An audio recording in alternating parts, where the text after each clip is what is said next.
Wow! Ang ganda naman dito! Sulit na naman ang layas natin, mga kasama. Ang ganda ng tanawin dito sa tuktok ng bundok. Makikita mula dito ang dagat. Lena, tingnan mo. Ang liliit na mga puno. Pati ang mga building dahil sobrang layo na. Lahat sila nakadagdag sa ganda ng tanawin. Sariwa din ang hangin at nakakawala ng pagod ang mga berdeng kulay ng mga puno. Hinaan mo nga ang boses mo. Baka makaistorbo tayo ng mga nilalang na nakatira dito. Lalo na hindi naman natin kabisado ang lugar. Basta ako, buo na naman ang araw ko. Kasama ko yung crush ko eh. Ayun no. Pogi talaga. Hoy, umayos ka nga. Baka may makarinig sa'yo, isumbong ka pa kay Tito Gab. Umiiral talagang kabaklaan mo kapag may gwapong lalaki. Siguro kaya ka lang sumama. Nalaman mong kasama rin si Manuel. Ay, atribida ka talaga. Palibhasa kasi. Hindi ka pa nakakaranas na magkaroon ng crush, no? Tama na nga yan. Hindi yan ang dapat na pag-usapan natin, kundi ang ginawa mo, Elisa. Sigurado mag-aalala ang mga magulang mo sa pagtakas mo. Bakit kasi hindi ka nagpaalam sa mga magulang mo? Baka sa susunod, hindi ka napayagang umalis kapag kasama kami. Bakit pa ako magpapaalam? Hindi rin naman nila ako pinapayagan. Kahit na. Magulang mo pa rin sila. Kung alam ko lang na hindi ka nagpaalam, sinamahan sana kita para ako mismo ang magpapaalam para sa'yo. Sus, para ka namang ewan. Parang ngayon lang naman ako hindi nagpaalam eh. Saka babalik rin naman tayo, hindi ba? Hindi rin naman nila ako hinahanap. May mga magulang bang ganun? Akala mo lang siguro. Pero, hinahanap ka na rin nila. Tama si Lena. Dapat, kahit saan tayo magpunta nagpapaalam tayo sa mga magulang natin. Respeto man lang natin sa kanila. Bakit ba napunta sa akin ang usapan? Wala naman na tayo magagawa. Sa 2 oras nating pagbibisikleta, malayo na ang narating natin. Huli na para bumalik pa. Huwag sanang sumama ang loob mo sa amin ni Lena. Itinatama lang namin kapag mali ang ginagawa mo. Hindi tayo basta magkaibigan lang. Para na tayong magkakapatid. Sasagot pa sana si Elisa na mapansin niyang wala na ang kanilang mga kasamahang nagbibisikleta rin na katulad nila. Napatingin din sina Lena at Jamel sa direksyon na tinitignan ni Elisa. Teka, nasaan ang mga kasama natin? Anak ng putya, iniwan na naman tayo. Nalibang tayo sa pag-uusap natin. Hindi natin napansin dumiretso sila. Tara, sundan na lang natin ang mga bakas ng kanilang gulong. Mauna ka na, Elisa, at malinaw pa ang mga mata mo. Ako na lang ang mauuna. Nakakainis talaga sila. Napakadaya naman nila. Halata namang sinasadya nilang iwan tayo, no? Paano kasi? Panay ang papansin mo kay Manuel, kaya iniwan na tayo. Hay, ewan. Binigyan mo na naman ng kulay ang dahilan ng mga hinayupak na yon. Ay, nakakainis talaga. Kanya-kanya silang padyak ng kanilang mga bisikleta para sundan ang bakas ng kanilang mga kasama. Habang si Lena naman ay tahimik na nakasunod sa kanila. Panayang linga nila sa paligid. Napilit inaaninag ang 5 nilang mga kasama na halos kasing edad lamang din nila. Pero pagdating sa dulo ay napansin ni Jamel na wala ng bakas ng mga gulong sa lupa at halos hirap nang dumaan ang kanilang mga bisikleta. Mukhang naliligaw na tayo. Saan pa sila napunta? Nakakainis naman. Ngayon pa talaga sila nang iwan. Hindi ko rin napansin na umalis sila kanina. Sinadya talaga nilang hindi magpaalam. May araw din ang mga lintik na yun. Baka kasi ang akala nila nakasunod tayo. Paano yan? Masukal ang loob ng gubat na to. Dahil sa mga nagkalat na tuyong dahon at mga naputol na sanga ng puno. Tara, maghanap pa tayo ng pwede nating madaanan na kaya ng bike natin. Hindi tayo pwedeng manatili dito. Ano kaya kung bumalik na lang tayo? Paano? Nalimutan ko rin kung saan tayo nagsimulang pumasok Pero masyado nang malalim ang bangin. Konting pagkakamali natin, sa langit na tayo nito pupulutin. Huwag na nga kayong mag-isip ng ganyan. Palagi namang tayo naliligaw. Dati pa. Ngayon pa ba kayo matatakot? Ang nahahalata ko lang sa mga kasamahan natin, palagi tayong iniiwan. Sa susunod na makasama ulit natin sila, pinapangako ko, gaganti talaga ako. Isip ba yan? Hindi naman yata nila sinasadya eh. Hayang mabuti pa, dating gawi. Maghanap tayo ng ilog at sundan natin ang agos para makarating tayo sa kabahayan. Tamang-tama, sa dulo ng daan may maliit na ilog. Tara, sundan natin. Nakakita ng pag-asa ang tatlo nang malapitan nila ang ilog. Malinaw ang tubig at kita ang mga bato sa ilalim. Maging ang mga lumutang na lumot sa ibabaw ay dumagdag sa payapang tunog ng agos ng ilog. Katulad ng pinag-usapan, ay sinundan nila ang direksyong binabagtas ng ilog. Pero habang tumatagal, mas lalo silang kinakapitan ng takot sa katawan. Kaya nagpahinga sila saglit at nag-aalalang nagkatinginan. Teka, bakit pakiramdam ko mas lalo lamang tayong lumalayo? Ano kayang lugar ito? Bakit hindi natin makita ang daan palabas? Diyos ko, paano na? Nakakatakot dito. Lalo na kapag inabutan tayo na pagdilim. Uy, wag naman kayong ganyan. Pati ako pinagtataasan na rin ng balahibo sa katawan eh. Bakit kasi ganito? Dati naman kapag nagbabaybay tayo sa ilog may mga bahay tayong nakikita. Tama nga kaya ang kwento tungkol sa bundok na to? Marami na kasing nawala sa lugar na to. Pero dahil sa kagustuhan nating malaman, sinubukan pa rin natin puntahan to. Ano na naman? Tama bang pag-usapan natin dito mga nakakatakot na kwentong yan? Maglakad na muna tayo, pero sa gilid ng ilog pa rin na ito. Muli silang naghanap ng daan papalabas.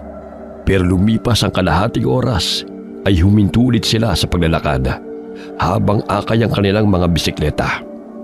Naliligaw na nga tayo.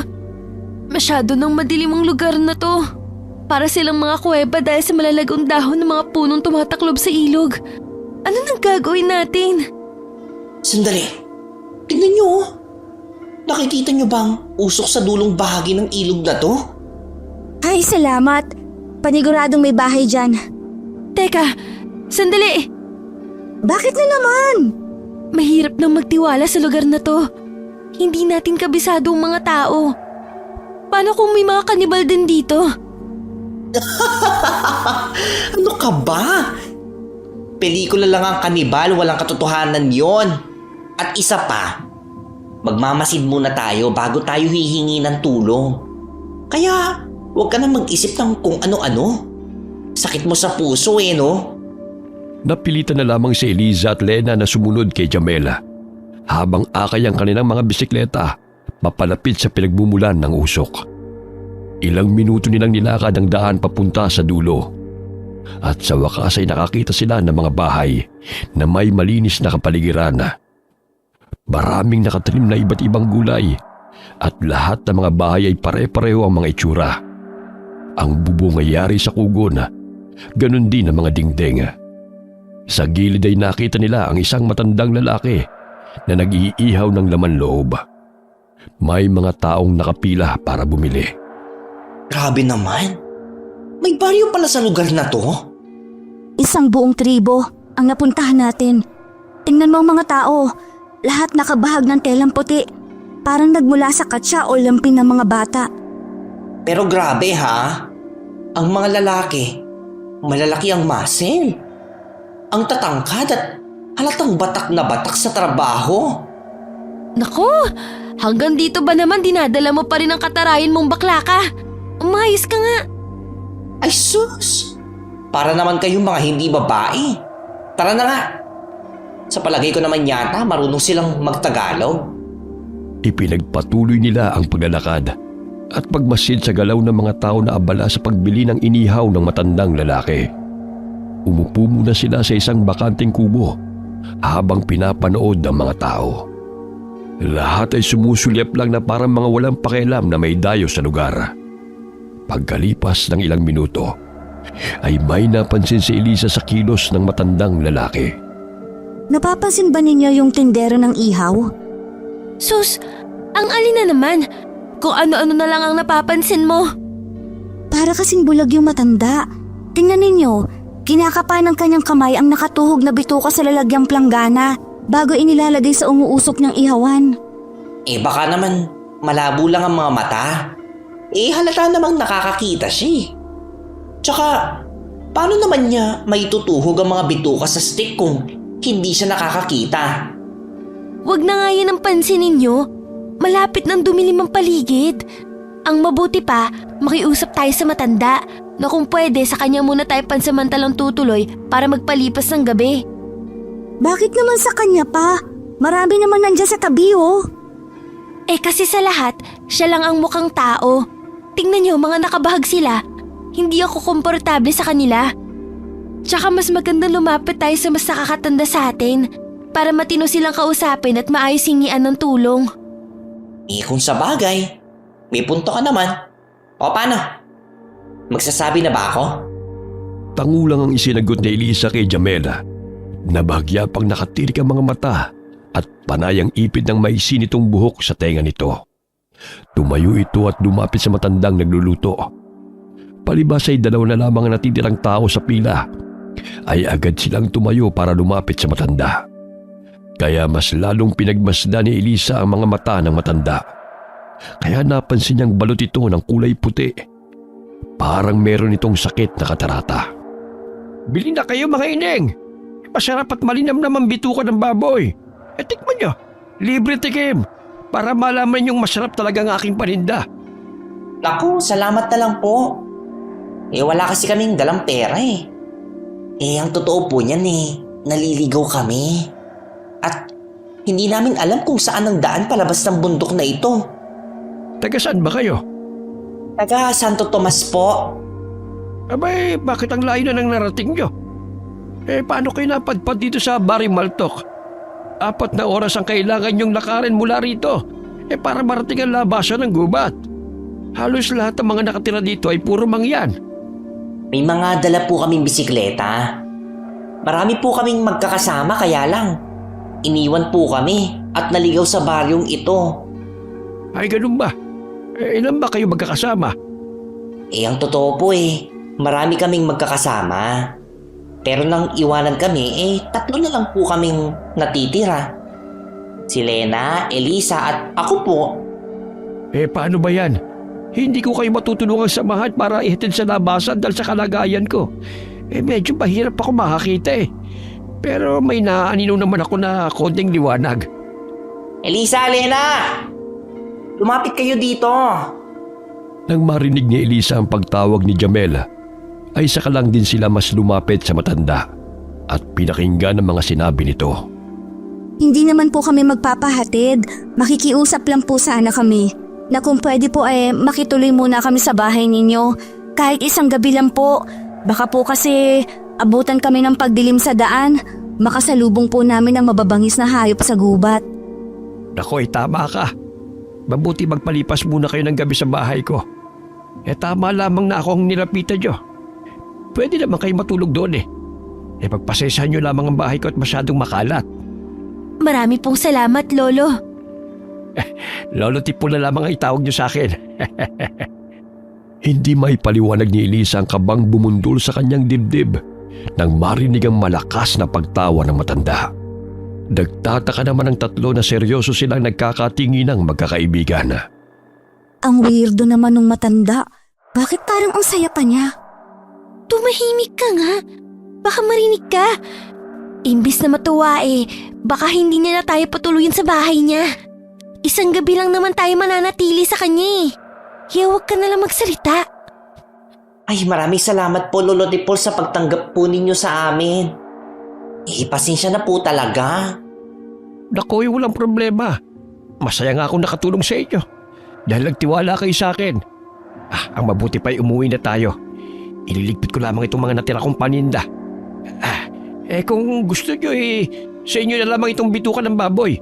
Tamang-tama 3 na lang ang natira. Halata kasing nagugutom na kayo Dinampot naman kaagad ni Jamel ang iniaabot ni Lolo Tipol na inihaw na bituka ng baboy. Ganon din si Lena na inilubog pa sa sausawan. Napalunok naman ang laway si Elisa nang makita ang mga kaibigan na ganado sa kanilang pagguya sa bituka.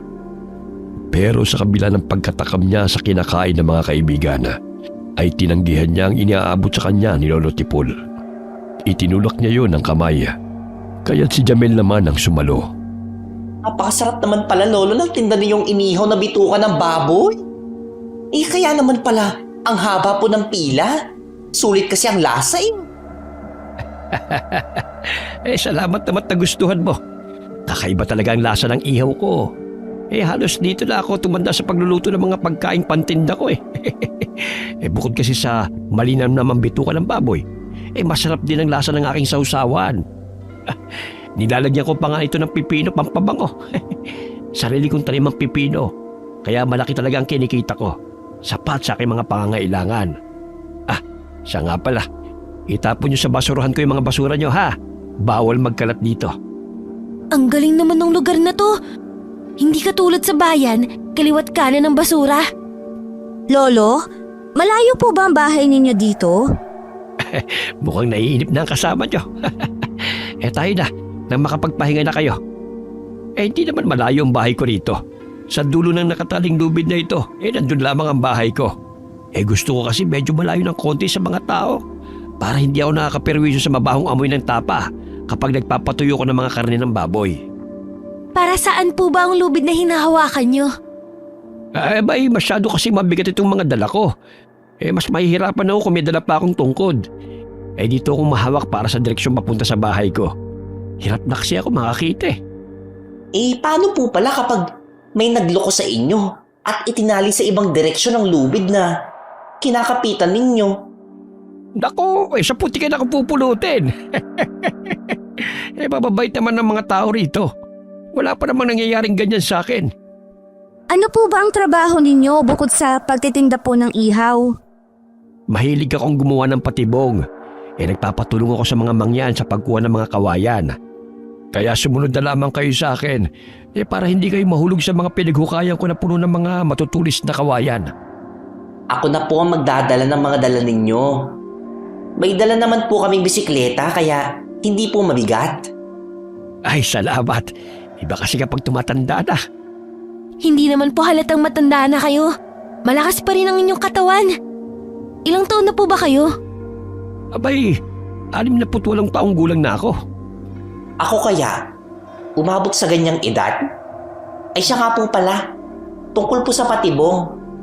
Talaga po bang walang ligtas po ang mga hayop na gumagala sa inyong bakuran? Paano po kapag may ibang tao na hindi alam ang kinalalagyan ng inyong patibong? Naku, imposible. Halos lahat dito ay kabisado ang aking mga patibong. Kaya wala pa namang nangyayaring ganon. Kung mapapansin nyo, may mga nakatali pa ikot sa patibong. Kaya alam na yan ng aking mga kababaryo. Maliban na lamang doon sa mga dayo.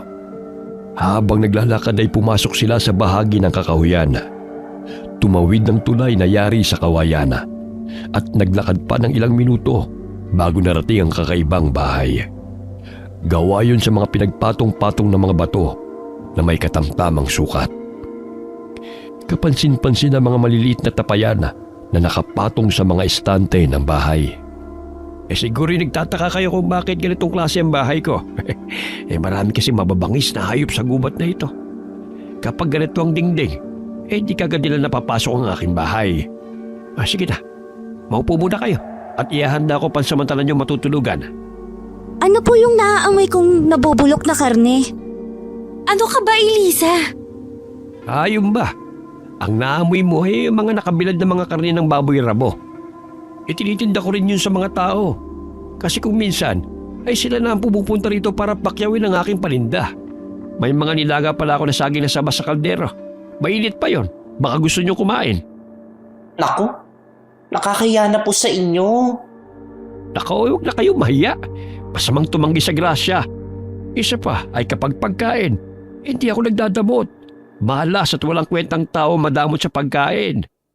Sige na, kumain na kayo. At meron pa akong gagawin. Nang mawala sa kanilang paningin ng matanda, ay saka lamang nagsalita si Elisa. Talaga bang mapagkakatiwalaan yung matanda na yun? Bakit ka ba nag-aalala? Mabait naman si Lolo Tipol. Halika na, kumain na muna tayo. Kanina pa kasi ako nagugutom Oo nga naman. Masamang tumanggi sa grasya.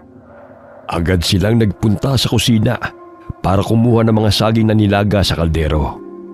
Halos maubos nila ang nilagang saging. Dala ng kabusugan kaya't nakaramdam sila ng antok.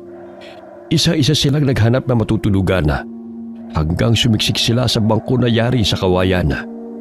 Humiga sila roon. Dala ng matinding pagod ay agad silang nakatulog.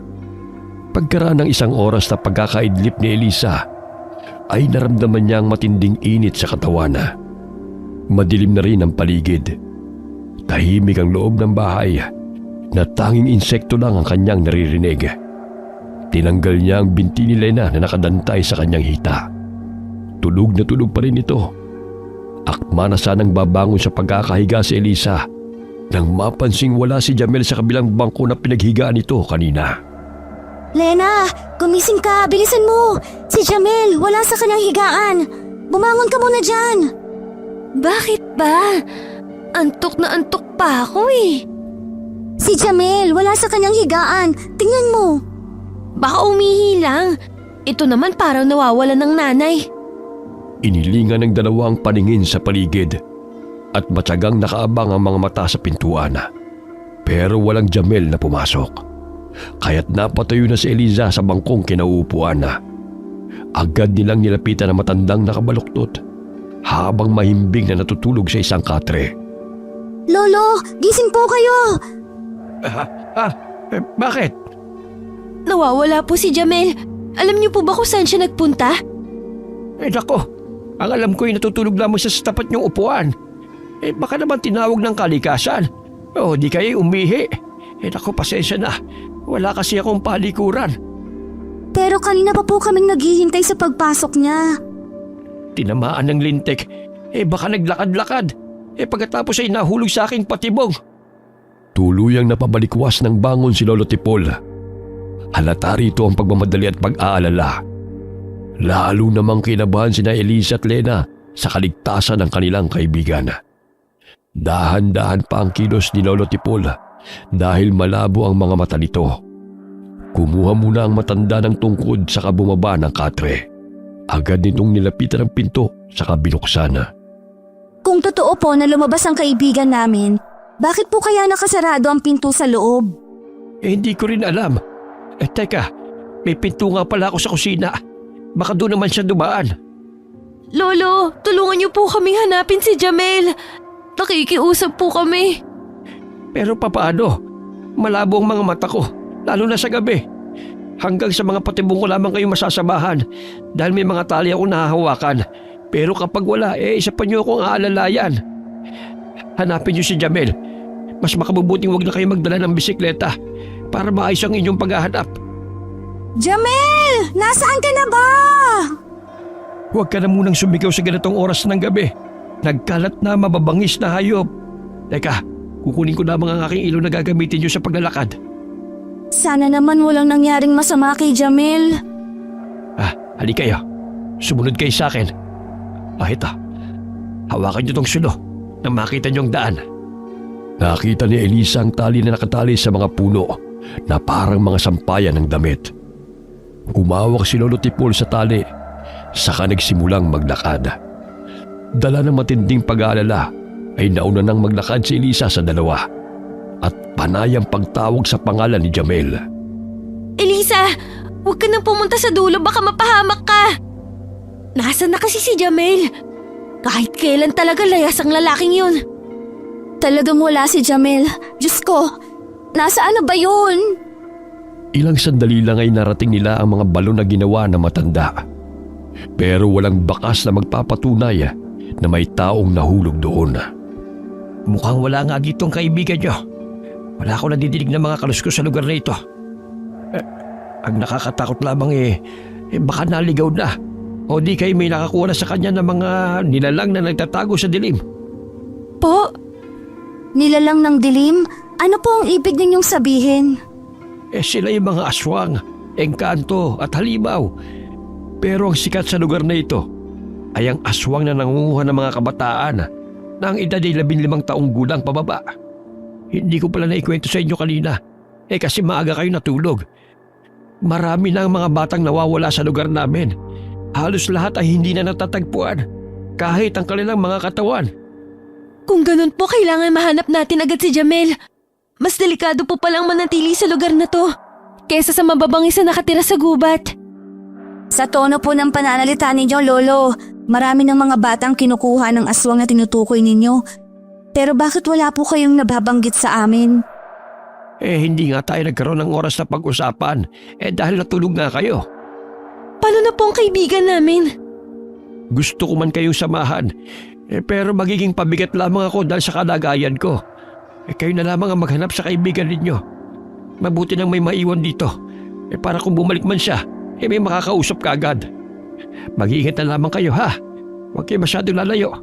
Ako naman ay hihingi ng tulong sa mga katribo ko. Sana naman, Lolo, marami po ang tumulong sa amin. Sana nga, dahil kung merong nangyaring masama sa kaibigan ninyo, habang buhay kong sisisihin ang sarili ko. Sige na, lumakad na kayo, habang malakas pa ang liwanag ng sulo.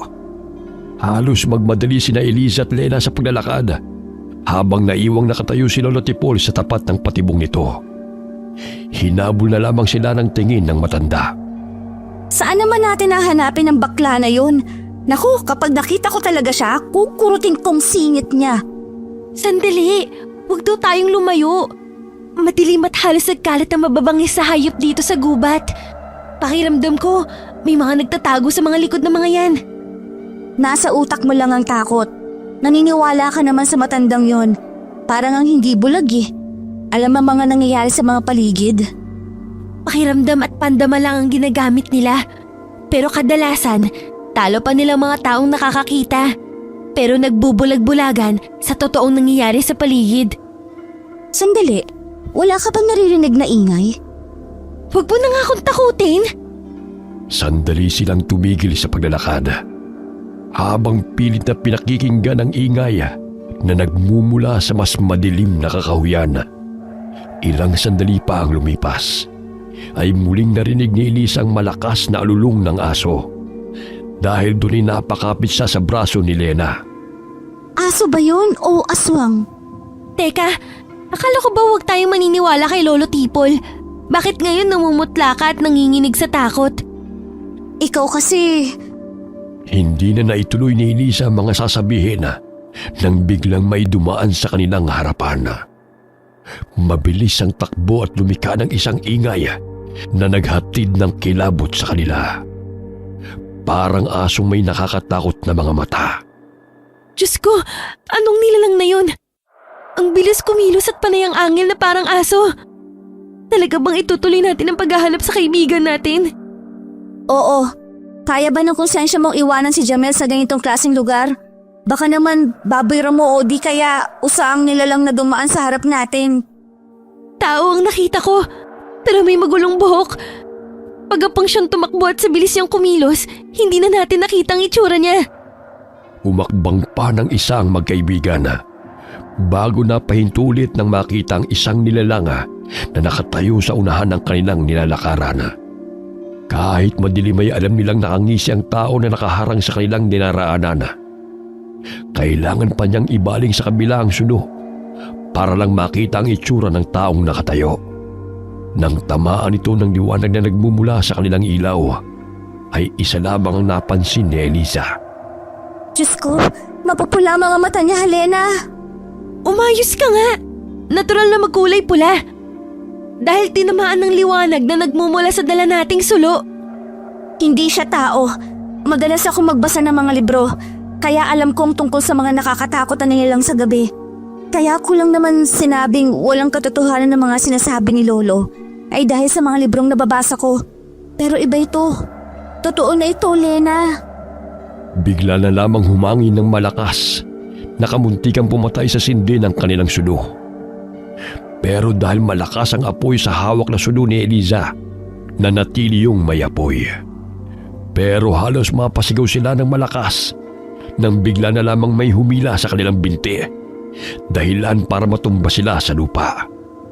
Nagpupumigla si Elisa, pero hinihila na sila ng tao na may malago ang buhok at may mabahong amoy na parang nabubulok na karne. Tulong! Tulungan niyo kami! Pasuin mo siya, Elisa! Idikit mo ang sulo sa kanyang mga kamay! Bilisan mo! Hindi ko maabot. Baka pag nabitiwan ko itong sulo, mas lalo tayong walang magamit na ilaw. Paano pa tayo makakaalis sa gubat na to? Sinubukan ni Elisa na itadyak sa lalaki ang kaliwa niyang paa. Pero sadyang malakas ito. Bukod pa roon, ang mahaba at matutulos nitong mga kuko ay bumabaon sa kanilang mga binti. Umagos ang dugo sa kanilang mga paa, kaya't napaiyak na lamang sa sobrang sakit ang dalawang dalaga. Pakawalan mo kami. Maawa po kayo. Sino po ba kayo? Siguro, ikaw ang kumuha sa kaibigan namin. Ilabas mo si Jamel. Pakawalan mo kami. Tulong! Tulungan niyo kami! Kahit anong sigaw at pagpupumilit ni Elisa para makawala sa pagkakahawak ng aswang sa kanilang binti, ay lalo lamang bumabaon ang mga kuko ng nilalang na humihila sa kanila. Idagdag pa ang batong nakausli sa lupa at kumukuskus sa kanilang likod. Halos mapasigaw sila sa sakit. Lalo pa at manipis lamang ang kanilang mga damit. Dahil hila-hila pa rin sila ng nilalang, ay hindi sila makaalis sa pagkakahawak ng nilalang sa kanilang mga binti. Maya-maya pa'y huminto ang aswang sa paglalakad, kaya't binitiwan sila nito. Dumukwang ito sa kanilang mukha habang nangangisi na parang isang halimaw. Layuan mo kami! Halimaw ka! Wala na kayong magagawa. Pagpipiestahan na kayo ng aking mga alagad, lalasapin nila ang inyong karne. Tiyak na matutuwa ang aking mga kasama sa masarap na putaing ibibigay ko sa kanila. Maawa po kayo. Pakawalan mo kami. Ano ko, tanga? Pagkain na, gagawin ko pang bato. Anong gagawin mo sa taling hinugot mo sa iyong bulsa? Igagapos kayo. Baka makatakas pa kayo. Bihira lang ang ganitong pagkakataon na makahuli ako ng mga malulusog na pagkain. Nasaan ang kaibigan namin? Kapag nakatakas kami dito, ikaw ang una naming papatayin. Isa kang alagad ng dilim. Wala kang karapatang mabuhay sa mundong ito. Dala ng matinding galit ay tuluyan ng hinawi ng halimaw ang malago nitong buhok. Tumambad sa kanila ang kulubot nitong balat na may nakausling mga bukol. May malapot din na likido sa ibabaw ng mga bukol nito sa mukha. Halos tumabingin ang mukha ng nilalang sa dami ng mga bukol nito. Nakaramdam ng pagsusuka si Eliza nang malanghap niya ang mabahong amoy ng aswanga. Parang sugat na hindi naghihilom. Nakakadiri ang itsura mo. Bitiwan mo kami! Halimaw ka! Pakawalan mo kami. Pakiusap, bitiwan mo ang binti namin. Pero parang walang nadidinig ang aswang sa mga pakiusap ni Lena at Elisa. Sa halip ay pinagpatuloy nito ang paggapos sa kanilang kamay at mga binti. Huling itinali ang mga paa ni Elisa, kaya't nagkaroon siya ng pagkakataong sipain ito sa mukha. Nang tamaan ang bukol nito, pakiramdam niya'y napisayon at dumikit ang katas sa kanyang paa.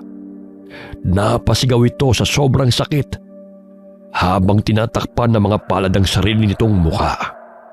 Hayop kang bata ka! Ang sakit ang ginawa mo! Dahil dyan ikaw ang una kong kakainin! Lumayo ka! Bitiwan mo mga braso ko! Elisa! Bigla na lamang naramdaman ni Elisa ang pagbaon ng mga ngipin ng aswang sa kanyang braso hanggang lumipat ang kagat nito sa kanyang binti. Ramdam na ramdam niya ang pagsipsip nito sa kanyang dugo, kaya mas lalo siya nagpupumiglas dahil sa sakit. Gusto niyang pagsisihan ang ginawa sa mukha ng aswang nang gumuhit na ang sakit sa kanyang buong kalamnana. Halos ayaw matanggal ang bibig nito sa mga binti niya, na patuloy sa pagkagat at pagdila sa mga natitirang dugo sa kanyang balat. Hanggang sa bigla itong tumihaya sa lupa sa kanyang tabi at nakita ang isang matandang babae na nakadamit saya. May hawak itong karit na nakahandang sumugod ulit. Bitiwan mo ang mga bata! Wala kang patawad! Kahit ang mga batang walang kalaban-laban sinaktan mo! Masyado ka ng maraming pinatay! Panahon na para tapusin na ang kasamaan mo! Huwag kang makialam dito! Akin ang mga batang ito! Hindi ako nagbibiro! Hindi ako magdadalawang isip na itarak sa'yo ang aking karet! Konting pagkakamali mo lang pupugutan kita ng ulo!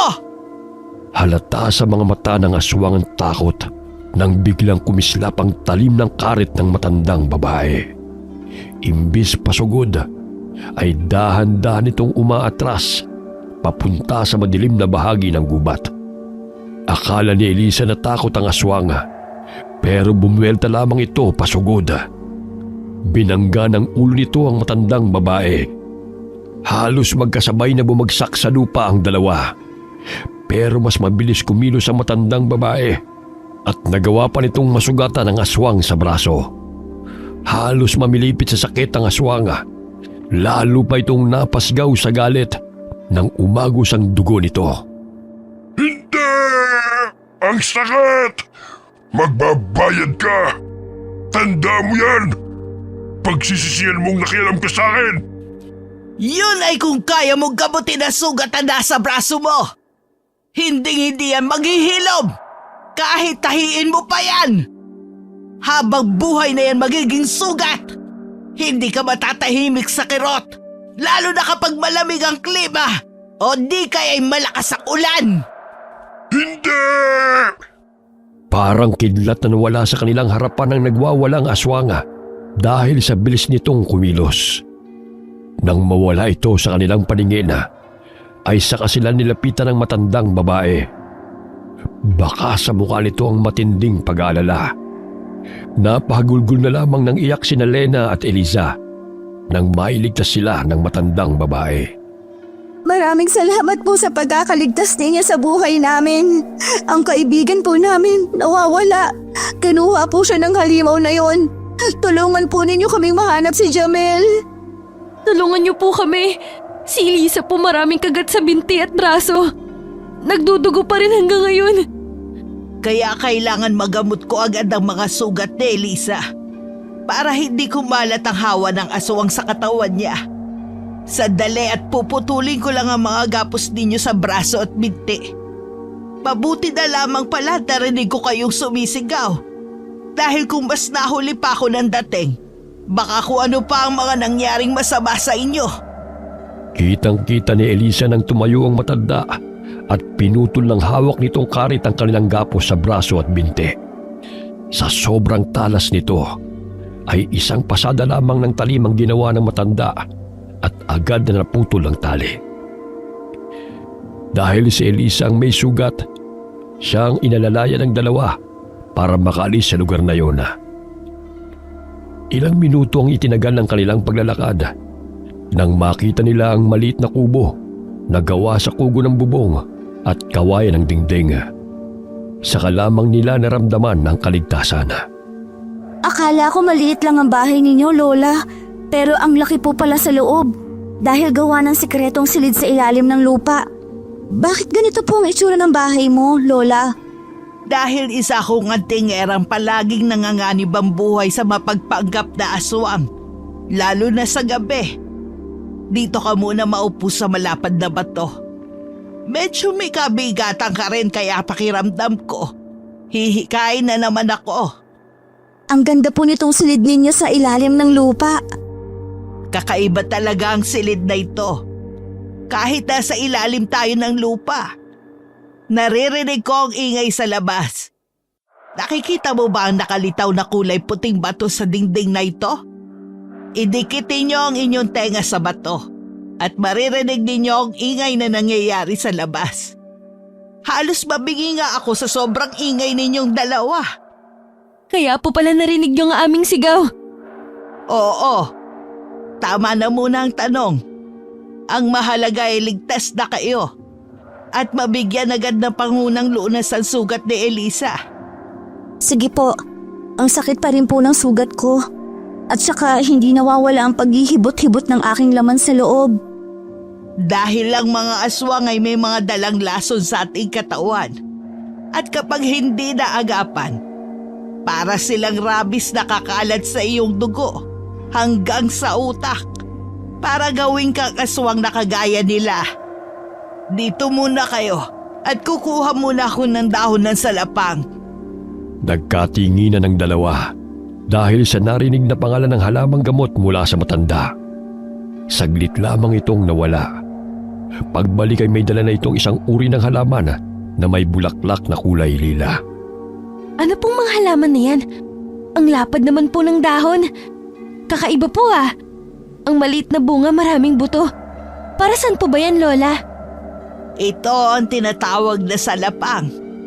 Gamot sa ubo at sipon. Marami itong kagamutan. Pero mas mabisa itong panlaban sa impeksyon. Lalo na ng mga kagat ng aswang, hayop, o kahit na may laso na insekto. Paano naman po yan makakatulong na malabanan ang pagkalat ng impeksyon mula sa hagat ng aswang?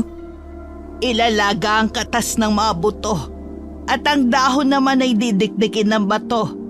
Saka itatapal sa mga sugat na gawa ng kagat ng aswang. Mahapdi ito ng katulad ng isang uri ng likido na madalas gamitin ng mga doktor.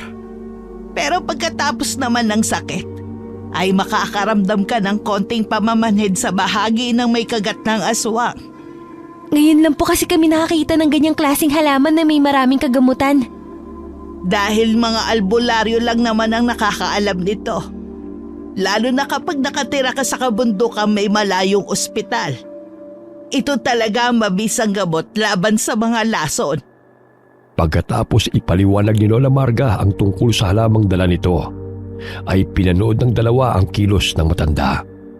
Tahimik ito na nagsalang ng kaldero sa kalana, nagawa sa pinatigas na putik ang tungko nito.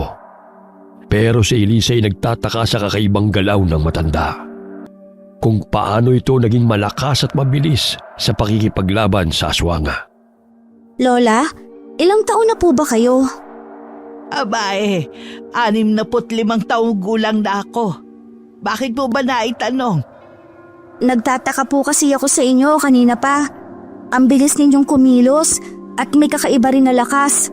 Kasi natalo po ninyo yung aswang. Nako, hiram lang ang aking lakas at liksi ng katawan. Paanong hiram lang, Lola? Ang mga nakita ninyong bilis ko kanina ay nang dahil sa hawak kong karet. Pero kapag hindi ko nahawak ang sandata, wala na ang lakas ng aking katawan. Paano naman po nangyari yun? Ang aking karet ay nagtataglay ng mutya ng gagamba. Kung mapapansin ninyo ang itsura ng malakawit itong talim, ay makikita ninyo sa bandang hawakan ang isang uri ng bato na kulay lila. Yan ang mutya ng gagamba. Nabihirang mahanap sa katawan ng makamandag na gagamba. Kadalasang matatagpuan ito sa malalamig na dahon ng malalaking puno dito sa gubat. Kanina po nang makita ng aswang ang hawak ninyong sandata, nahalata ko pong takot na takot siya nang makita ang dala ninyong karit. Tapos, nang masugatan po siya sa braso, ay sinabi ninyong hindi yun maghihilom. Bakit po? Yun ang epekto ng aking karet na may mutya ng gagamba. Talagang parusa sa kanila ang sugat na manggagaling sa aking armas. Kaya't kinatatakutan talaga ako dito sa baryo. Kaya lang matanda na ako at mahina na rin ang katawan. Ang aswang po na nakalaban natin kanina, ano po ang tawag sa kanila? Sila naman ang nilalang na kung tawagin sa aming baryo na aswang punso. Dahil sa kanilang nakakatakot na itsura. Kadalasan para silang mga lamok na ang gusto lang ay uminom ng sariwang dugo ng tao. Kadalasan niluluto muna nila ang laman o karne ng tao bago kainin. Hindi sila katulad ng mga aswang na sariwang laman loob ang mga kinakain. Lola, kumukulo na po ang nilagang salapang. Saka lamang nabaling ang atensyon ni Lola Marga sa niluluto nitong mga gamot. Pagkatapos magsalin sa palanggana, ay nilagyan naman yun ng malamig na tubig na nagsalok pa sa tapayan nito. Nagdikdik na rin ito ng mga dahon bago lumapit sa nakaupong si Elisa. Huwag na lang po kayang gamutin ang sugat ko, Lola. Baka hindi ko po kaya ang hapdi. Naku, parang kagat lang ito ng langgam. Gusto mo bang matulad sa aswang na kumagat sa'yo kanina? Paano nga pala kayo napadpad dito? Mga bikers po kami, Lola. Naligaw po kami sa paghabol sa mga nang iwan naming mga kasama. Siguro lumayas kayo ng walang paalam sa mga magulang ano? Kaya kayo napapahamak. Paano po ninyo nalabang hindi po kami nagpaalam sa mga magulang? Ako po nagpaalam. Si Elisa lang po ang hindi. Paano nga po ninyo nalaman? Kadalasan ang napapahamak ay ang mga batang mahilig gumala ng walang paalam sa magulang. Kaya may basbas o pagpayag dahil nagpapahiwatig yun ng pagpapaalam at paggabay sa kaligtasan para sa kanilang mga mahal sa buhay.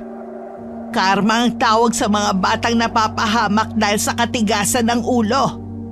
Sa oras na to, kung hindi ako nagkakamali, panay ang tawag o bigkas nila sa mga pangalan ninyo. Kaya ang dalay kapahamakan. Hindi naman po namin alam na hindi pala to nagpaalam si Elisa. Pero bakit po si Jamil ang nawala at hindi si Elisa? Dahil si Elisa ang naging dahilan kung bakit kayo naligaw. Ipaparanas sa kanya ang paghihirap para may maunawaan sa mga bagay na nagawa niyang mali. Sinimulan na ni Lola Marga ang paglalagay ng dinikdik na dahon sa mga sugat ni Elisa. At gano'n na lamang ang sigaw ng dalaga nang maramdaman niya ang sakit at hapdi ng gamot na pumasok sa kanyang sugat. Malakas na napahagalpak ng tawa ang matanda na parang sinadya nitong huwag sabihin ang totoong epekto ng gamot sa sugat. Akala ko po ba parang kagat lang ito ng langgam? Parang bagyo po ang hapdi. Nako, hindi lang yan ang sakit na mararanasan ninyo kapag kayo'y manganganak na at maging isang ina. Kaya ayos lang yan. Lola, may iba nga po tayo ng usapan. Hindi po mawala sa isip ko ang kaibigan po naming nawawala. Baka naman po pwede niyo kaming tulungan. Nag-aalala na po kami sa kanya. Baka po napahamak na siya. Matutulungan ko kayo sa pamamagitan ng pagbibigay ng armas. Pero hindi ko kayo masasamahang hanapin ang kasama ninyo. Dahil baka mapahamak lang kayo kapag kasama ninyo ako. Marami ang nag-aabang sa paglabas ko. Pero kung dala ninyo ang aking karet na may mutsadang gagamba, mas mapapadali ang paghahanap ninyo sa kaibigan ninyong nawawala. Paano po si Elisa na may mga sugat pa sa katawan? Kakayanin po kaya niyang maglakad? Katulad ng mga sinabi ko, mamaya lang ay magmamanhid ng sugat mo. Pero mas magandang bukas na ninyo hanapin ang inyong kasama. Agad namang pumayag ang magkaibigan sa payo ng matanda. Pero pagsapit ng gabi ay hindi sila dinalaw ng antok. Nanatili silang gising at magkatabing nakahiga sa sahig na gawa sa kawayan. Habang si Lola Marga ay mahimbing nang natutulog habang nakabaluktot sa pang-isahang upuan. Kailangan nating balikan ng bike natin na naiwan sa kubo ni Lolo Tipol. Bukas, bago magliwanag, magpapaalam na tayo kay Lola. Lalo na at baka nag-aalala na si Lolo na hindi tayo nakabalik ngayon. Hinahanap na tayo siguradong hindi ngayon mapakali. Nasaan na kaya si Jamil? Sana naman ligtas at nasa maayos sa kalagayan ng bakla na yun. Kinabukasan ay naunang bumangon si Elisa sa kanilang higaan. Kung kailan sumikat na ang araw ay saka pa sila nakaramdam ng antok. Ingatan ninyo mabuti ang karet ko. Kapag nakita na ninyo ang kaibigan ninyo, bumalik kayo agad dito para ako mismo ang maghahatid sa inyo sa bayan. Salamat po, Lola. Paano po kapag nakasagupa namin ang aswang na yun, Lola? Hindi kayo pababayaan ng aking mutya. Sa sandaling uminit ang hawakan ng aking karet, ibig sabihin may aswang sa malapit. Tandaan ninyo, ang mutya ng gagamba ay limitado lang ang kakayahan. Lalo na kapag sikat na ang araw. Tatandaan po namin. Lumakad na kayo. Nasa tamang oras kayo. Kapag ganitong latagang sikat ng araw, mahihina ang kapangyarihan ng mga nilalang ng dilim. Magmadali kayo. Bago pa may mangyaring masama sa kaibigan ninyo. Mabilis ang naging paghakbang ng magkaibigan sa daan na itinuro sa kanila ni Lola Marga. Ilang minuto rin ang lumipas nang mapadaan sila sa isang abandonadong kubo. Sira ang bubong at ginapangan na ng ligaw na damo ang dingding. Matagal nilang pinagmasdan ang bahay na yun na parang may dalang mabigat na enerhiya na nanggagaling sa loob. Hahakbang na sana si Elisa nang biglang may kumaluskos sa kanilang likuran. Kasunod ng mabahong singaw na katulad ng naamoy nila sa aswang na umatake sa kanila. Parang may sumusunod sa atin. Pakiramdam ko rin. Pero hindi naman umiinit ang hawak ng karit. Pero malay mo naman kung nagkakabisa lang ang hawakan nito kapag madilim ang paligid. Mukhang nabasa ko rin sa libro. Totoong walang bisa ang mutya sa umaga. Kadalasan sa gabi lang ito nagkakaroon ng kakayahan. Ang mabuti pa umalis na lang tayo dito. Hanapin na natin ang bahay ni Lolo Tipol. Ipinagpatuloy nila ang paglalakad hanggang makarating sila sa harapan ng bahay ng matanda. Nakita nilang maayos na nakasandal ang kanilang mga bisikleta sa malaking puno. Lolo Tipol! Tao po! Baka naman umalis para mangaso. Ayos ka lang. Alam mo namang bulag yun. At umaasa lang sa huli niya sa mga patibong. Medyo may kabingihan din ang matandang yon. Lumapit na tayo sa kanya, baka nakabalik na si Jamel. Sabik na napatakbo si Elisa para tignan kung nasa loob nga ang kanilang kaibigan.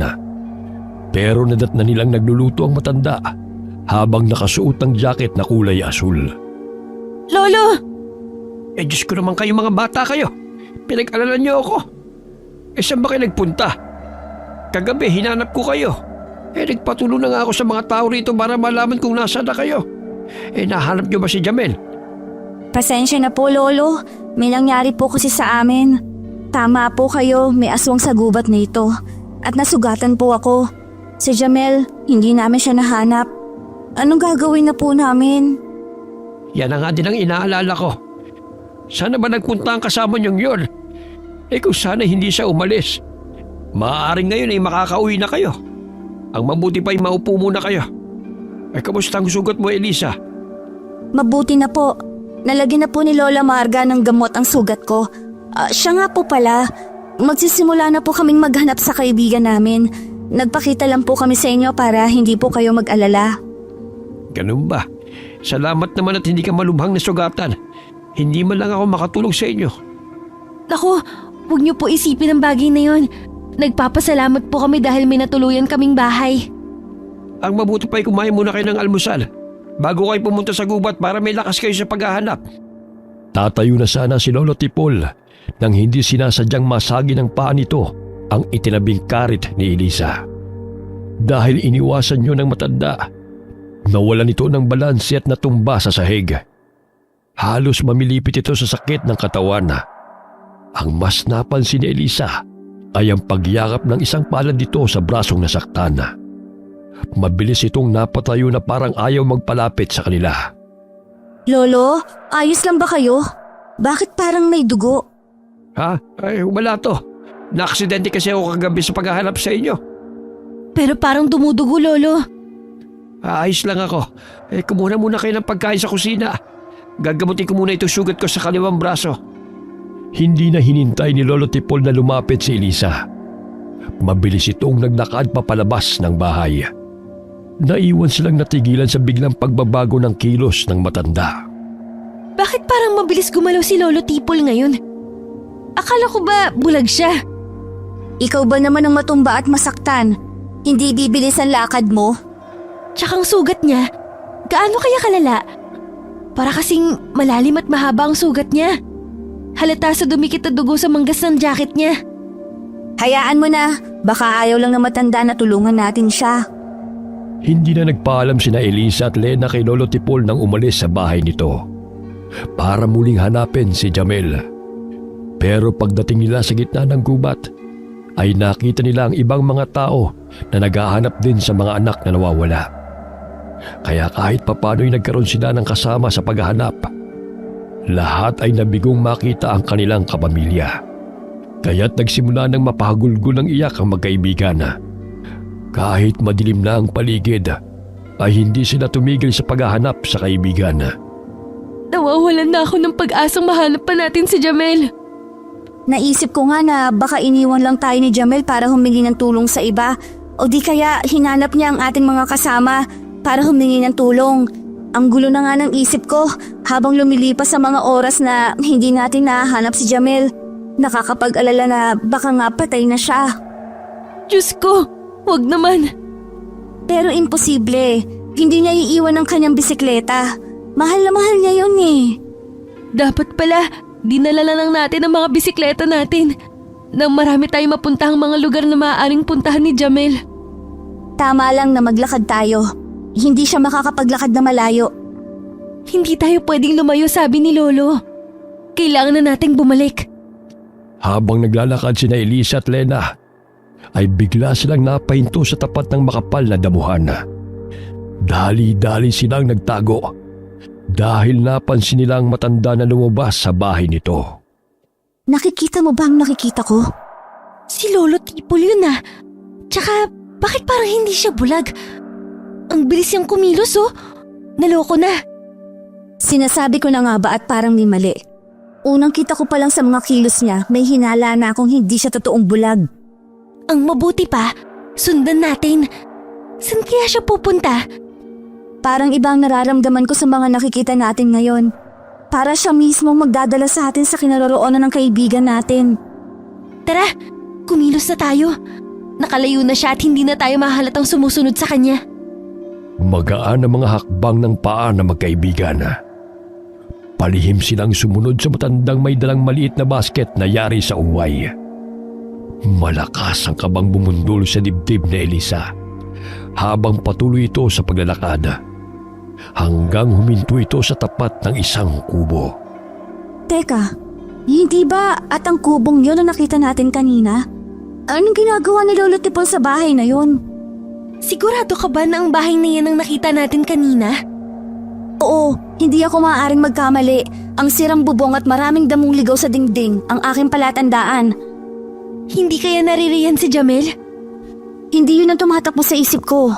Paano kung ang bahay na yan ay katulad ng kubo ni Lola Marga na may sikretong silid sa ilalim ng lupa at pakitang labas lang ang kubo para hindi pa ginalaan na may mahalagang bagay ang tinatago sa lugar na yan. Pero hindi naman natin sigurado may kinalaman si Lolo sa pagkawalan ni Jamel. Lapitan kaya natin para malaman natin kung anong tinatago niya sa loob. Patunay na niloloko lang tayo ng matanda. Hindi siya totoong bulag. Hinintay muna ng dalawa na pumasok sa loob ng kubo si Lolo Tipol bago maingat na lumapit sa dingding ng bahay. Sumilip lang sila sa maliit na butas na kung saan ay kita ang loob ng bahay. Mula sa kanilang pinagtataguan ay kitang-kita nila ang pagtanggal nito sa mga tapayang nakadagan sa pinto ng lihim na silid. Luminga-linga pa ang matanda bago pumasok sa loob. At hindi nga sila nagkamali. May sikretong silid ang sirang kubo. At mula sa kanilang kinaroroonan ay dinig na dinig nila ang iyakan ng mga batang nagmamakaawa sa matanda. At nakilala naman nila ang boses ng isang lalaki. Diyos ko! Si Jamel kasamang nakakulong sa silid. Anong gagawin natin? Kumalma ka nga muna. Hindi gumagana ang utak ko eh. Baka patay ng matanda ang kaibigan natin. Dito ka lang sa labas. Sisilipin ko sa loob. Kapag nahuli ako, magpapahabol ako sa matanda. Tsaka ka papasok para iligtas sa mga bihag. Kung hindi naman, at sa loob ng kalahating minuto na hindi pa ako lumalabas, humingi ka ng tulong kay Lola Marga. Hindi ako maaari magkamali. Si Jamel ang nagmamay-ari ng boses kanina. Buhay pa siya sa awa ng Diyos. Paano tayo makakilos ng maayos? Nasa loob pang matanda. Paano kung mahuli niya tayo? Tsaka, nasan nga pala ang karit mo? Nandito sa may likod ko, nakasuksok sa suot kong short. Itinuro ni Elisa ang kanyang armas sa kaibigan. Halos mabigay naman si Elisa sa malakas na tibok ng kanyang puso habang pinakikiramdaman ng mga batang nasa loob ng kwarto sa ilalim ng lupa. Maingat siyang naglakad papasok. Iniangat niya ang pinto ng sahig at nakita niyang hagdan na nayari sa kahoy. Maingat siyang bumaba sa baitanga, saka hinugot ang karit sa kanyang likod. Halos hindi siya humihinga sa paghakbang. Bukod kasi sa iyak ng mga bihag, ay dinig na dinig niya ang malakas na hagulgol ni Jamel. Pakawalan niyo kami, Lolo. Nakikiusap ako. Huwag niyo po kami sasaktan. Tumahimik ka! Masyado kang maingay! Kapag hindi ka pa tumigil, ikaw ang isusunod ko sa batang kinatay ko ngayon! Diyos ko, may pinatay na siya. Ano kaya ang ibig sabihin ng matandang ito? Napansin ni Elisa ang haligi sa may madilim na bahagi ng silid na pwede niyang pagtaguan. Habang humahanap ng tiyempo kung paano itatakas sa mga nakagapos na biyaga. Maliwanag ang loob na sa tatlong nakasinding sulo sa silid. Tanging ang pinagtataguan lamang niya ang hindi abot ng liwanag. Dahil sa abala sa ginagawang paghiwa si Lolo Tipol sa karne na nasa mahaba nitong lamesa, nagawa niyang lumapit ng hindi nito namamalayan para mas makita ang sitwasyon sa loob. Halos manlaki ang kanyang mga mata nang makita ang mga nakasabit na kamay ng mga kabataan na nauna nitong kinatay. Napatakip ng sariling bibig si Elisa nang magkatinginan sila ni Jamel. Marami itong dumi sa katawan at mukha. Halos pandilatan niya ito ng mata para hindi ito lumikha ng ingay. Masyado nang nakakainis sa mga kaibigan mo, Jamel. Pero huwag ka mag-alala. Malapit mo na silang makasama. Hindi ka magtatagumpay. Kampon ka ni Satanas. Bakit ka pa nagagalit? Kumain ka naman ng tinda ko. Sarap na sarap ka pa nga sa lasa. Bago kasi ako nagkakatay ng mga imported na kagaya mo, ipapakita ko muna sa'yo kung paano ko tinutuhog ang bituka ng biktima ko. Kasabay ng pag-alingasaw ng malansang amoy ng karne, ang pag-init ng karit sa kamay ni Elisa habang nagtatago siya sa likod ng haligi. Kung ganon, isang aswang si Lolo Tipol at ang tinda niya ay hindi totoong bituka ng baboy, kundi bituka ng mga tao. Sandali, bakit parang may pamilyar na amoy sa loob ng silid na ito? Umami na kayo. May pumasok ba sa kwartong ito? Wala. Siguro, naamoy mo lang ang kasamaan mo. Subukan mo magtapang-tapangan kapag nakita mo na ang itsura ko. Sa panlabas na kaanyo-anyo kami maloloko. Pero hindi nyo maitatago ang amoy ninyo kahit maligo pa kayo ng pabango. Halatang napikon si Lolo Tipol sa sinabi ni Jamel. Kaya nang bigla itong humarap sa kaibigan, ay halos mapasigaw ang ibang mga kabataan nang makita ang totoong itsura ng matanda. Nalaman nilang ang aswang na una nilang nakalaban sa gubat ay si Lolo Tipol. Akma na sana nitong sasaksakin si Jamel gamit ang itak. Ay saka naman lumabas sa pinagtataguan si Elisa. Kaya't napasigaw ang mga bata dahil sa takot. Talagang napakagaling ng pag-arte ninyo. Halimaw ka! Muntik na kaming maniwala sa kadramahan ninyo. Sinasabi ko na nga ba't may nakapasok sa silid ko? Masyado atang mapapadali ang pagkatay ko sa inyo. Huwag ka muna magsaya dahil hindi ka sasantuhin ng armas ko. Yan pala ang pinagmamalaki mo. Kaya ang lakas ng loob mong pumasok sa imbakan ko. Pwes, makikita mo ngayon ang hinahanap mo. Mag-ingat ka, Elisa. May pambihira siyang kakayahan. Kaya huwag ka magpabaya. Hindi pinansin ni Elisa ang paalala ng kaibigan dahil abala siya sa pagharap sa kalaban. Bigla na lang nagsaaswang ang matanda at nalaman ni Elisa na tama si Jamel. Hindi nga ito basta ordinaryong aswang lamang. Teka, bakit parang naging gunting ang kamay mo? Mag-iingat ka. Yan ang kakayahan niya. Ang ayoko sa lahat ay yung pinakikilaman ako sa mga diskarte ko. Ikinuskos nito ang malaking gunting sa sahig ng silid, saka itinutok sa kanya. Unang sumugod si Lolo Tipol, pero maagang nasalagyon ang gamit niyang karet. Malakas ang aswang, kaya't sa muli nitong pag-atake ay nasugatan siya sa kaliwang braso. Dala ng matinding galit ay siya na mismo ang unang sumugod dito. Tumakbo siya sa dingding na parang gagamba at paglagpak niya sa lupa ay sinipa niya ito sa mukha. Kasunod ng pagwasiwas niya ng karet, namuntik namang tumama sa mukha nito. Parang gusto ko makuha ang karet mo. Ibaba mong armas mo. Kundi gigilitan ko ng buhay ang kaibigan mo. Kasama ng 2 bata na narito. Ganyan ka ba kapag natatalo, nagtatago sa tao? Huwag ka matakot, Elisa. Gawin mo ang nararapat. Bayani yata ang pangarap mo, Jamel. Pinapatay na ang mga martir. Pakawalan mo ang mga bihag dahil kung hindi, sisiguraduhin kong tatamaan ka ng karit ko.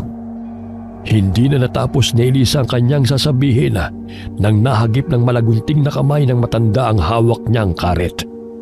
Tumalsik ito sa sahig, malapit sa paanan ni Jamel. Hindi niya namalayan ang sunod na pagkilos ng kalaban. Mabilis na nakalapit si Lolo Tipol sa kanya at sinuntok siya nito sa sikmura. Dahilan para bumulagta siya sa sahig. Nang aabuti na niya ang karit, ay sinipa naman ng matanda ang kamay niya. Ang akala mo ba'y ganun lang ako kadaling talunin? Nagkakamali ka! Kahit kailan, hindi pa nanalo ang kasamaan sa kabutihan. Elisa, bakit pa kayo nagpunta dito? Pinabayaan niyo na lang sana ako. Huwag na kayo magdrama. Mamamatay na rin naman kayo. Sariwa pa rin ang mga sugat sa binti at braso mo. Parang ang sarap nitong tungtungan. Itinapat ng matanda ang paa nito sa brasong may sugat, saka nito diniinan. Halos mapasigaw si Elisa sa sobrang sakit. Inulit pa nito ang pagtapak at sa binti naman ginawa. Umagos ang dugo, kaya mas lalong napahagulgol ng iyak si Jamela, dala ng matinding awa para sa kanya. Tama na! Huwag mo saktan si Elisa! Galit na galit kasi ako sa mga batang mapagmalaki. Nakala mo'y ganun lang kadaling makialam sa gawa ng iba. Teka, ano kaya kung itong kaibigan mo muna ang unahin ko? Ako na lang ang patayin mo. Pakawala mo si Elisa. Sa halip sumagot ay humalakhak ng tawa si Lolo Tipol habang pinupulot ang karet. Pero nabitiwan nito ang armas na parang napaso. Saka nagtatakang tumingin kay Elisa. Hanggang ngayon, hindi ko pa rin maintindihan kung anong meron sa karit ng matandang yon. Dahil wala ka namang karapat ng malaman pa, bakit hindi mo nalang intindihin ang sugat mo na hindi maghihilom kahit na kailan? Habang nagsasalita at abala si Lolo Tipol sa pagkipag-usap sa kanya, ay pasimpleng inaabot ni Jamel ang karet na nasa paanan nito. Dahan-dahan namang tumayo si Elisa. Saktong pagharap ng matanda sa kanya, ang pagtalon niya sa braso nito. Hawak ang malagunting nitong mga kamay. Pati si Jamel ay nakisipa na rin sa matandang halimaw. Ang mga kabataan namang naroon na kahit nakatali ang mga kamay ay pinagtulungang sakya ng matanda sa likod. Mabilis na sinipa ni Jamel ang karit papunta kay Elisa, kaya't mabilis niya yung nadampot. Sa pagwasiwas ng kanyang armas ay tinamaan sa balikat si Lolo Tipol. Ang sakit ng balikat ko! Anong ginawa ninyo? Dinagdagan ko lang ang mga sugat na magpapahirap sa'yo. Mapatay mo man kami ay habang buhay kang magdurusa sa sugat na nilikha ng karit ko. Sa pag-ikot ni Elisa ay tinamaan niya ng karit sa mukha si Lolo Tipol. Agad na lumikha ng sugat at umagos ang dugo. Dala ng matinding emosyon, nagwala ito na ikinatanggal naman sa mga batang nakakapit sa kamay nito. Iwinasiwas din ito ang kamay na gunting at dahan-dahang lumapit sa kanila. Habang ibinubuka ang mga talim ng armas nito, sa pagsugod nito sa kanya ay nasugatan naman siya sa hita. Agad na gumuhit ang hapdi na nagmula sa talim ng gunting nito. Naramdaman niya ang sakit sa likod nang tumama naman yun sa nasandalan niyang dingding. Akma na sana itong lalapit sa kanya nang marinig nito ang boses ni Lola Marga na bagong dating. Sa likod nito sa taas ng hagdan ay ang umiiyak na si Lena. Tama na! Ito na ang katapusan ng iyong kasamaan, Tipol! Huwag kang makialam dito! Bakit mo ba ako pinakikialaman? Dahil hindi na tama ang ginagawa mo! Masyado ka na napaghahalatang naiinggit ka sa mga magulang ng mga batang yan! Dahil nagkaroon sila ng anak na ipinagkait naman sa atin! Talagang hindi tayo magkakaanak. Dahil magkaiba tayo. Hindi ako makakapag na may mga anak ang mga tao na sa paligid natin. Tapos ako'y wala. Para patas. Kailangan ko silang patayin at pagkakitaan. Kaya lamang masyado masarap ang kanilang mga laman at dugo. Malinamnam na parang masarap pa sa lechon na baboy. Mag-asawa kayo? Bakit hindi ninyo sinabi, Lola, na kilala ninyo ang halimaw na to at idinaan nyo pa sa paligoy-ligoy? Dahil sa inyo, muntik pa kami mapahamak. Ipokrita! Kahit kailan wala akong kasalanan kung bakit kayo napahamak. Kasalanan ninyo kung bakit nangyayari sa inyo ang bagay na yan. Kung nanatili kayo sa piling ng mga magulang ninyo, hindi kayo mapapahamak. Kaya huwag mong isisi sa akin ang katigasan ng ulo ninyo. Tama si Lola Elisa. Sinadya ni Lola Marga na magkunwaring galit sa harap ni Lolo Tipol para mas malibang ang aswang sa pagkipag-usap sa kanila. Habang si Elisa ay unti-unting lumalapit kay Jamel para kalagan ito sa pagkakagapos. Gamit ang karit ay nagawa niyang tanggalin ang tali sa kamay ng kaibigan nang hindi namamalayan ni Lolo Tipol. Hanggang napansin nito ang pagpuslit ni Jamel, kaya hinarap nito ang dalawa. Hindi na kayo makakalis sa silid na ito. Ikaw lang ang maiiwan dito dahil dito ka na malilibing ng buhay. Baliw na aswang. Mabuti na lang hindi kayo nagkaanak. Alam ninyo kung bakit? Susumpa nilang nagkaroon sila ng magulang na mga baliw. Hindi nagustuhan ni Lolo Tipol ang mga sinabi ni Elisa, kaya't napasugod ang aswang sa kinaroroonan niya. Gamit ang gunting na kamay ay muntik na siyang maipit sa leeg ng armas nito.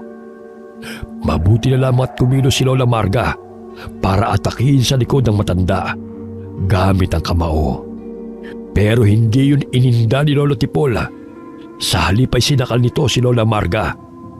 Halos umangat ang mga paa ng matanda sa sahig ng silid na yun. Kaya't nagkaroon ng pagkakataon si Elisa na gamitin ang hawak niyang karit. Walang pag-aalinlangang itinarak niya yun sa likod ng halimaw. Elisa! Dalian niyo mga bata! Tumakas na kayo! Elisa! Jamel! Tara na! Hindi kayo makakatakas. Hindi kayo aalis. Binunot ni Elisa ang karit na nakatusok sa likod nito at buong tapang niyang ginilitan ang leeg ng matanda. Hindi nakapagsalita si Lola Marga nang mapalhod sa kanyang harapan ang asawang aswanga. Habang hawak ang leeg na walang tigil sa paglabas ng mga dugo. Pasinghap-singhap ito na parang nalulunod at hinahabol ang sariling hininga. Pero tumatalsik lamang ang mga dugo sa lupa. Tipol! Lola, patawarin po ninyo ako. Pero kailangan kong gawin yon. Papatayin ka niya at wala na siyang pakialam kahit masaktan ka niya. Lola, aalis na po kami sa lugar na ito. Sana mapatawad niyo kami magkakaibigan. Sa kabila ng mga ginawa ni Lolo Tipol ay nayakap pa rin ito ni Lola Marga. Niyakap ang ulo nito na hindi na gumagalaw dahil tuluyan na nga itong nalagutan ng hininga. Mula sa kulubot at bukol-bukol nitong mukha ay bumalik ito sa dating anyo. Tuluyan nang napahagulgol ng iyak ang matanda. Umalis na kayo. Huwag na huwag ninyong ikakalat ang mga nangyaring ito. Manatili sanang lihim ang pagkamatay ng asawa ko para sa mga taga rito. Gusto ko ng katahimikan na hindi pa naranasan ng lugar na ito. Magmula na maging aswang ang asawa ko. Bakit kayo nanahimik? Samantalang may armas naman pala kayong magagamit para pigilan siya.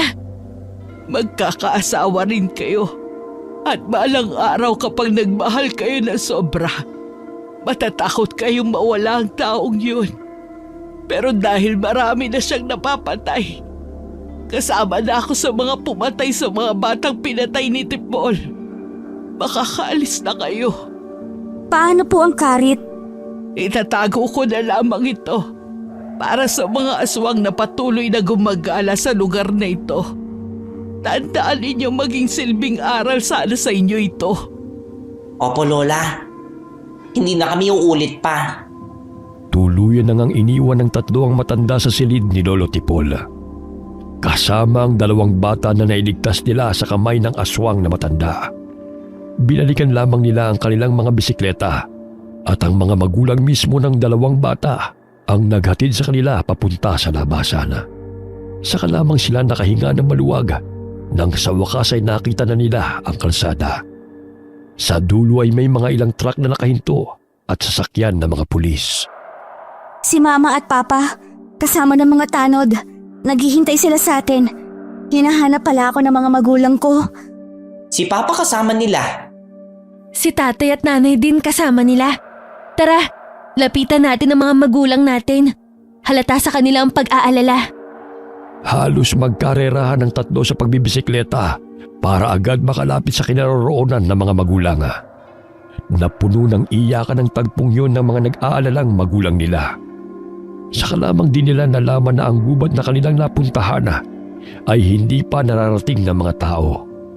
Marami ang nawawala at tirahan ng iba't ibang klase ng mga aswang. Patawarin po ninyo ako, Mama, Papa. Hindi na ako uulit sa ginawa ko. Magpapaalam na ako at hindi tatakas sa inyo. Yakap lamang ang iginanti ng kanyang mga magulang habang umiiyak. Sa kanila ni Lisa ng lugar, dala ang malaking aral na kanilang natutunan. Wakas.